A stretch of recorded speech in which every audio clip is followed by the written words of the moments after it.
Toshkent tumani Sabzavot mahallasida mana shunaqangi yangi 2 qavatli patkulch xonadonimizga sotuvga qo'yilibdi. O'rtoqlar, aytib o'tgandek, biz hozir Sabzavot mahallasidamiz. Bir oldi sotuv maydoniga tushgan mana shu uyni sizlar bilan birgalikda ko'rib chiqamiz.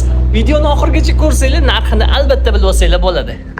Kirish darvozaxonamizda ko'rayotganlaringizdek usti yopilgan, tepasi terrasa, bemalol mashina joylashtirsanglar bo'ladi.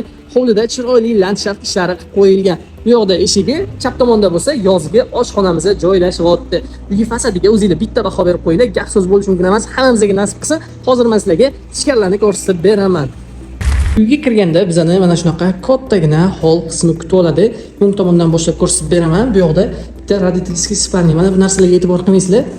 Bular hammasi ochiq tashalari, ozgina ulgurishmabdi. Bu yoqda o'zidan alohida sanuzuli. Bu spalnamizani. Men bu eshiklarga ham baho berib qo'yinglar. Mana shunaqa boshqacha qilib ishlangan. Dizayn bilan ishlangan shunaqni bilinib turibdi. Xo'p, chap tomonda oshxonamizga joylashyapti. Oyoq teglari kafelik bo'lgan. Xo'p, men sizlarga hozir birinchi yerto'lani ko'rsatib beraman.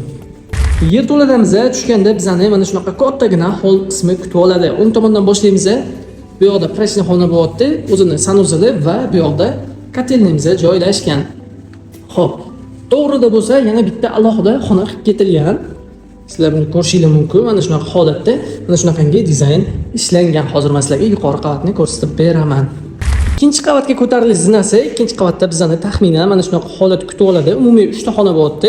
Bu yoqda birinchi bo'lib mehmonxona, mehmonxonadan terrasaga chiqsak bo'ladi. Terrasadan chiqib bemalol hovlilarni tomosha qilsak bo'ladi. Mana uy fasadini mana bu rakursdan ham ko'rsatib beraman.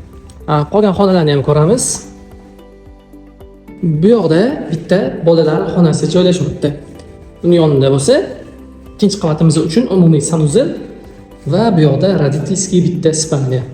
O'zida alohida sanuzillari bilan ko'rayotganingizdek, bu yoq tomonimizda ham mana shunaqa terrasamiz bor. Ko'rasizlar, juda ham chiroyli ishlab qo'yishibdi. Videoni shu joyda yakunlaymiz. Uy ko'rasizlar, o'zingizlar bitta baho berib qo'ying. Yana bir marta eslatib o'taman, biz hozir Toshkent tumani Sabzavot mahallasiga kelganmiz.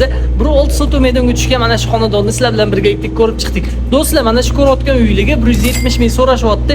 Tepasiga kelsanglar albatta kelishiladigan joyi bo'ladi. Qo'shimcha ma'lumotlar va telefon raqamini senda qoldiraman. Bemalol murojaat qilaverasizlar. Sizlar bilan uy ko'rdik, bizdan uzoqlashmanglar.